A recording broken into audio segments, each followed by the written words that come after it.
Hi, Scorpio Sun and Rising. Welcome to your October 2021 Astro Update. It's Rena here. Take two, because I actually erased your file and I uploaded Libra twice. And somebody, wrote to me and said, is this sign or that sign? And then I'm like, oh boy. And I realized that. And I went to look at the file to be able to erase it. And somebody had given me a thumbs down.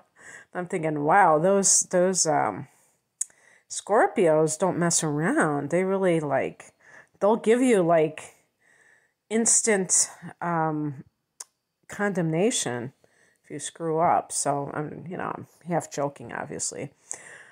But anyway, this is great because this is the month that you see your solar return in general. And whether you're born in October, some of you early ones will actually have your birthday in October and the rest in November.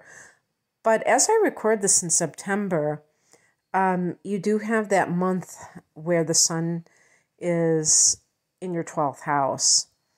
And it's interesting for you, that's at the time of the fall equinox or the spring down under. And that can be a time when you're just kind of hibernating, or you feel kind of like you need to rest more, things like that.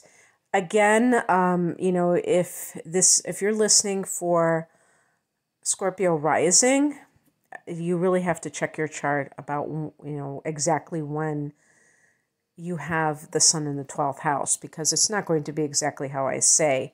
Every chart is different. So in any case, as the month begins, we have a Mercury retrograde. I'm not really that keen on that when that happens, because I like to start the month off, with a bang and feeling like, we're turning over a new leaf. And now, we're going to have that Mercury retrograde. The sun will be in Libra, as well as Mercury retrograding in Libra. And for you, Scorpio, this is your 12th house. So this is a very secluded area. This is where the hibernation is taking place. And, with Mercury in the 12th house, this can give you more psychic tendencies. 12th house is Pisces house, and it represents the unconscious mind. When I did this video the first time, I was talking about how I was reading recently online something that said that the 12th house was the subconscious mind, and that threw me into a tizzy because I had already decided, based on prior reading, that the 8th house, your house, the house that you rule, is the subconscious mind, and that the 12th house was the unconscious mind. Whenever these things happen, there's that sense of, oh gosh, which is the correct thing, when there are contradictions. And my feeling is that the 12th house is the unconscious mind, because it's the house of past lives. And most people they have amnesia about their past lives. They don't remember them. And the 12th house can be the dream state, and that is the route that some people start to awaken to their past lives. They have little snippets of dreams where they have this feeling that they're reliving a past life memory. But it's not, up front and center. So when Mercury is here, you're much more impressionable. You're much more, you could be a little bit anxious because you're having these triggers from a very obscure place in the past, many lifetimes ago, perhaps, and you don't know why certain things are kind of resonating with you.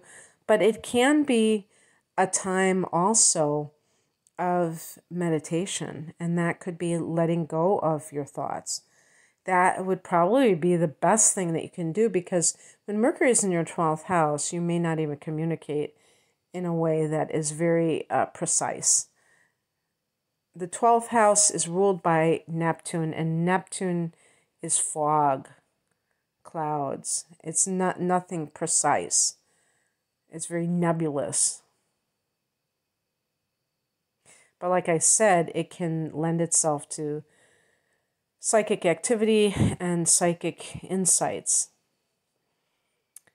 And when Mercury is retrograding here, you may also be going over your self-defeating patterns. So you may be doing a lot of reflection. And I always feel like when people are reflecting on things, it means that they have experienced something that has caused them to reflect. That may not be true 100% of the time, but perhaps some of the time it's true. And if this is true for you, if you have had some kind of specific event that has occurred, which has, gotten you to think about things. An example would be if you have some kind of an embarrassing episode, let's say you get drunk in an inappropriate situation and you act like a fool. And, you say to yourself, I'm too old to be doing this. This isn't cute anymore. I'm not going to be able to get away with this. And you say, I'm going to quit drinking. That maybe your self-defeating pattern is excessive drinking or some other kind of substance abuse. And you're really looking at how this has hurt you. And so that's where the reflection is coming in, because Mercury is kind of going over something. And the 12th house can be self-undoing, self-defeating patterns. So it can be quite productive for you in terms of your emotional or spiritual growth. On the 6th, we have two major transits. And in October, we have two dates where there are two major transits happening on the same date. So I try to link it.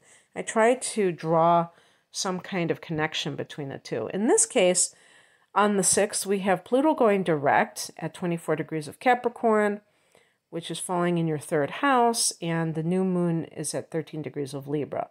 Now, 3rd house, the house of the mind, you've had Pluto here for 13 years. Pluto is one of your rulers, and the 3rd house is Gemini's domain. This is like having Mercury in Scorpio.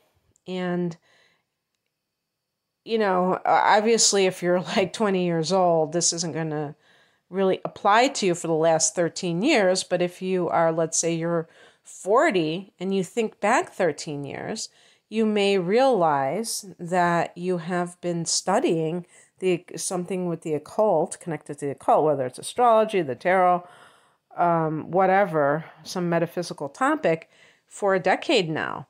Again, when Pluto went into that house will differ from each person to person, but still, at some point it went in there, and you may think, wow, I've really been doing this deep work. My mind is becoming very, very profound.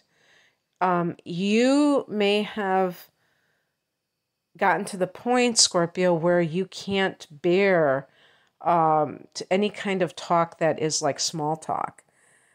And I would say that for Scorpios in general, especially if you have Mercury in Scorpio, if your sun is in Scorpio and you have Mercury in Scorpio, you may already be like this, where you just find a lot of people's small talk to be like small talk is mundane and just superficial. And you just you can't stand it anymore. So Pluto going direct here can help you as it relates to any kind of even training, because the 3rd house can be training. Now, maybe you're training, even becoming a psychologist, which has a long path. I mean, it takes a long time to get there. think you have to get a doctorate to become a psychologist, at least in the United States. But so you may have been going through this process, or some other type of therapist. And on the same day, and Pluto is about being very powerful. And maybe you've been really doing some soul searching about how you have abused your power.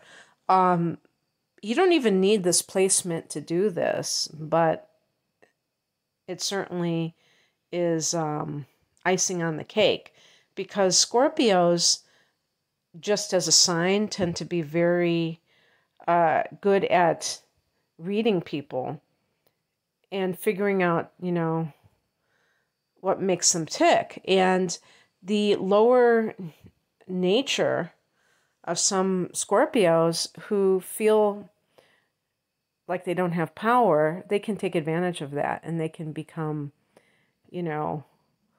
master manipulators. And so you don't want to do that. And maybe you realize that there was something in your life where you took advantage of the skill that you have, and you feel bad about it, and you're like realizing that you should have done something differently. Also, in a similar vein, just the way that you communicate in general, because again, if you're a sun in Scorpio, you have Mercury in Scorpio, that can be quite cutting, that can be cruel. And again, the right on target, like knowing somebody's vulnerabilities or weaknesses, Achilles heel, and just going after it like nobody's business. And this can lead to a certain,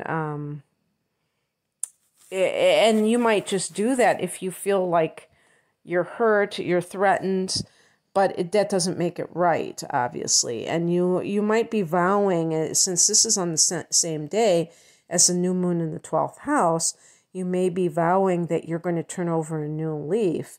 And part of that is about your spiritual path. Maybe some of you have strayed off of this path, and you're going to get back on that horse again. And it's almost like making a deal with God that you're going to be a better person. On the 7th, Venus goes into Sagittarius, cha-ching, because that's your second house of earned income, and Venus is the ruler of that house, so it's a double Venusian energy. Venus is the attractor, so this could be a great time for you to attract money to you, an especially good time. And this isn't going to be when the gravy train ends, because you're going to have other transits in Sag.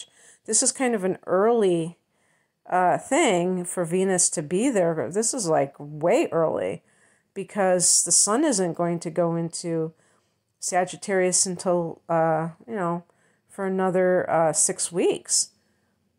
And so Venus is really coming out ahead of the pack. Mars is not. Mars is still in Libra. So Venus and Mars have kind of separated here. They were in the same sign for a while there. Now, I had to pause this, and I was, trying to see where I left off. The sun is going to be in Sag a lot longer than 6 weeks from now. That's actually when the sun's going into Scorpio. So basically, we're talking about late November, so 2.5 months. But in any case, so this can be a very nice time for you financially. You may splurge on a big ticket item, Scorpio, primarily because you have this, extra money to work with. But the second house can be luxury items. Venus being the ruler of this house, you might want to be buying something that has a big price tag. On the 10th, Saturn goes direct. And one of the things about October that's very significant is that we have 4 planets going direct. So the four are Pluto, Saturn, Jupiter, and Mercury. So that's pretty good because when you have all these planets going direct, it can just feel like you've got a little bit of momentum going. So Saturn goes direct at 6 degrees of Aquarius. Of course, that is a fellow fixed sign, and it's in front of you, so that's going to be the angular house in front of you, which is the fourth house of home and family. Saturn retrograding here may have, if you've been taking care of a parent, you might have had a sibling relieve you of those duties and now you're back to it. Some of you may have been frustrated because you wanted to buy a house or even move or something like that, and you were kind of saddled with certain responsibilities. I don't know exactly how long Saturn has been in Aquarius. I think it's been since 2020. Maybe like March of 2020 or something like that, but I'm not quite sure. But you are, you had a little bit of an interlude, and now you're back with Saturn direct. And so, and also too, if you were doing some kind of, maybe you were even not sure if you wanted to buy a home because of the responsibility, because Saturn can be about responsibility, and Saturn is for the long haul. So when people have Saturn transiting a house, that area may be something that you can lay down foundation for a long time to come. So, again, Saturn is direct, it's moving forward. Jupiter goes direct on the 18th, and here's another situation where you have two planets going direct on the same day, or two transits on the same day, two major transits. Jupiter goes direct at 22 degrees of Aquarius, so again, that's that fourth house. And Mercury goes direct at 10 degrees of Libra in the 12th. Now, how would I connect those two houses? Well, Jupiter is the ancient ruler of Pisces, so Jupiter has a connection to the 12th house. And it only makes sense since Jupiter rules the 9th house of Sagittarius, and Neptune rules the 12th house of Pisces, and both Sag and Pisces have a connection to spirituality. So for you, this is the fourth house, and for some Scorpios, there might have been this desire to have a bigger house. But you know what? Maybe that was part of the retrograde period, is really like questioning your values. Like, do you need this big house? And I was talking about this when I did this video the first time. And one of the things that I pointed out is that if you're listening to this and your sun is in Scorpio, you may have Sag placements of inner planets. Like, let's say, Venus in Sagittarius or Mars in Sag, something like that.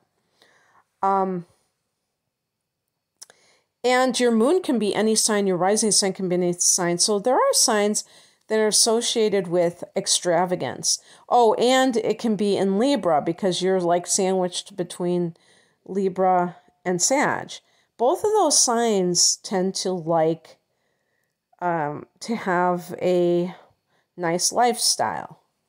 Tend is the word, because not every sign is going to be a purely influenced by their sun sign. So Scorpio is more, to me, Spartan, more minimalistic. So I feel like some of you may have been questioning having that kind of more, what would you call it? Like materialistic, or that's not the right word, but just having a more extravagant lifestyle. And it may be because you've reached a certain stage in your life. Maybe you've become a senior citizen and it's really time to downsize, not to, get more, a bigger house so you can have more stuff in it. And you may realize that that's your primary concern, is you want to have more places to put all the stuff that you've collected. And there's a part of you that says, no, you have to purge. That is much more important right now. But Jupiter is in that fourth house, and it's really pushing you to get like a bigger property. Now, what you might be smarter is to get more land and then have this almost like a tiny home or something like that. Because that way you have land to grow things. Maybe you want to have a greenhouse or some kind of place where you can grow more produce and things like that, but also have more privacy. And certainly Scorpios love privacy, don't they? So now that Jupiter's direct, you may be, aligned with some great opportunities for new property. And even if you buy it as an investment and flip a house, that might be working in your favor as well. Like I said, Mercury's direct in the 12th house. On the 20th, we have a full moon at 27 degrees of Aries. That for you is the 6th house, Scorpio. You could be having a promotion at work. You could be leaving work.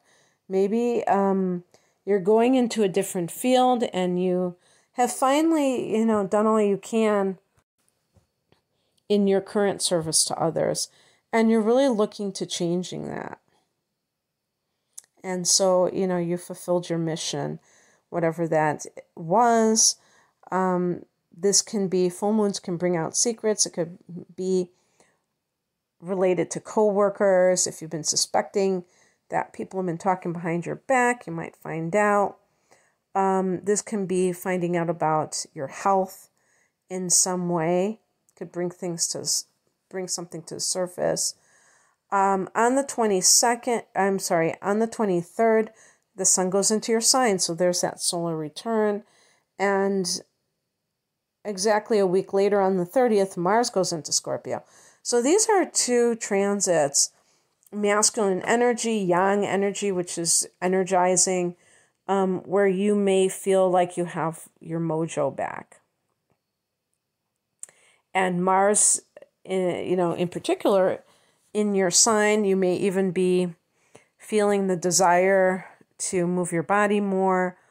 Maybe you start an exercise program. So yeah, with the full moon in your house of health, that could make you aware of something that needs to change health-wise. And so you start some kind of exercise routine or other types of it. It could be yoga. It doesn't have to be jogging. It could be something more flowy. But yeah, so as the month ends, you have a lot of energy to work with. Okay, that's what I have for you, Scorpio. I hope that this resonated. If you would like a private reading, I have the sun in the 8th house. So I'm a Sag, but my sun's in the 8th. So I'm an honorary Scorpio. And I think in Vedic astrology, I'm a Scorpio.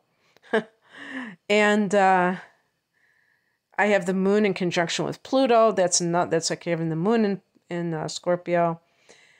And so I think I read Scorpios pretty darn well. And if you have seen some of my videos that are based on Scorpio, they're some of my, I think my biggest one is, my most watched video is Moon in Scorpio. And it's not watched, listened to. And so there you go. So I have like double readings, and it's called Deep Dive.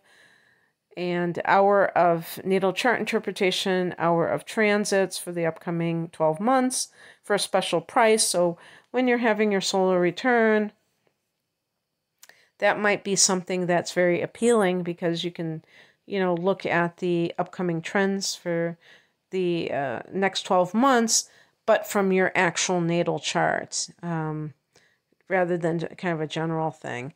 And it's a special price, And then I have one, it's a combination natal chart with, whatchamacallit, a full-length tarot reading. And that's called the whole enchilada. So I have those readings and other readings at the link below. Thank you for listening. Take care. Bye.